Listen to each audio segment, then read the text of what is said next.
What's going on, guys? It's your boy Gooch, and today I'm bringing you guys a League of Legends analysis video on how we almost lost a game, but were able to turn the tides and come back. So to begin this video, we're going to be starting off with a clip at 9 minutes and 40 seconds. I want to make a quick note and a quick mention that no objectives are missing on either sides of the map, aside from the fact that the enemy team has capitalized on one dragon. So we still have maintained a strong front with the tier 1 towers, and we have no map pressure lost, even though our kills are very different from each other. So at 13 minutes, we still have no major throws. We're still strong with all of our towers up, and the only difference still is kills. So even after the 4 minutes almost that have passed, we still have a very strong front line with the towers. At this point, I'm trying my best to farm up to be able to get some items to help do some damage in some mid to late game team fights, because we're starting to get to that point where skirmishes are going to start to happen and we're going to start fighting over objectives such as dragon and maybe even sieging towers. So 2 minutes later, we're down in all objectives so far, and our gold has diminished to nothing. We have become extremely far behind in kills as well as objectives, like I said, and it's not looking very good for our team. Our Gnar also appears to be AFK at 16 minutes and 50 seconds, which led to some communication issues, and we just needed to decide on what was going to happen if Gnar were to be AFK and how we would continue the game through. So 1 minute later, with an AFK Gnar and the whole enemy team pushing down middle lane, I decide to push for bot lane tier 1 and tier 2 tower. I end up having to 1v1 a very weak Vayne, which I win, and ultimately end up taking their tier 2 bot lane tower as well.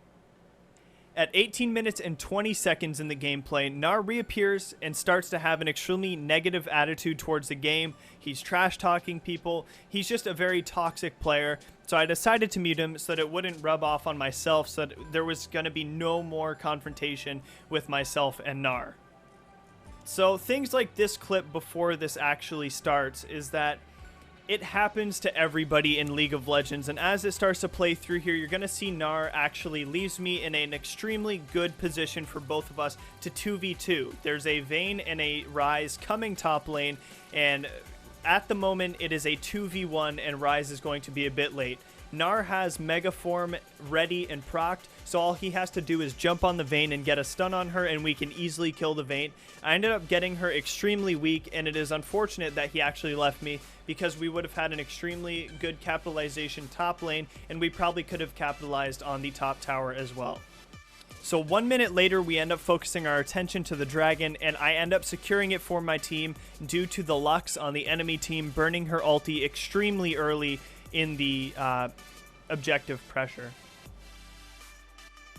So a minute after capitalizing on the dragon, Gnar is still proceeding to troll. I pinged that I was actually on my way top lane to take the farm that he TP'd for, which could have been used for something much better. If you guys aren't really familiar with League of Legends, TP is teleport. So Victor proceeds to split push middle lane, which grants our team a lot of global gold as well as some map pressure to open up some more objectives and more of the map for our team. As you can see here at 25-15, I'm just shoving mid lane for map pressure to kind of have the enemy team's attention go back towards the middle lane so that we can open some other areas of the map up, as well as for myself to get stronger and get better items.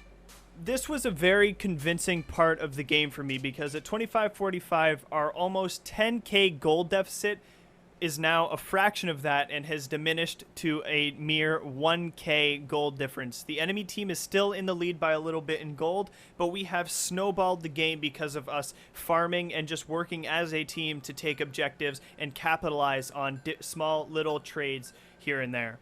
Almost 8 minutes later, at 32-20 in the game, the enemy team makes an extremely bad mistake, and the Ryze TPs in with a Leona, and he gets caught. He dies instantaneously and gets absolutely erased. We end up pushing down middle lane and catching a few more of the enemy team's players out, which then snowballs to us getting the middle tower and the middle inhib for more map pressure. We rotate top after that to pressure the top side, and we ended up taking the tower a few minutes after that. By 35 minutes into the game, we pushed down mid with our super minions, and we won an extremely important team fight before targeting the bot inhib and then ultimately the Nexus towers to finish the game. I'm bringing you guys this video because there's a few of you out there that think that no matter what happens in the early game, there's nothing that you can do to come back in the late game. And we were down a ton of kills, but because of the just general structure that we had with the tier 1 towers still intact, we were able to make an extremely good comeback and ultimately won the game.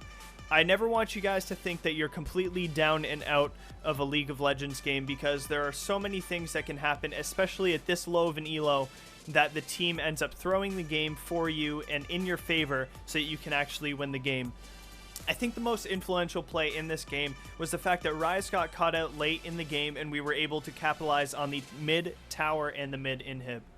If you guys enjoyed this style of video, then please leave a thumbs up down below and leave your comments on what you thought as well. Subscribe to my channel if you haven't already, and I hope to bring you guys some more analysis gameplays of just League of Legends and maybe even some CSGO in the future.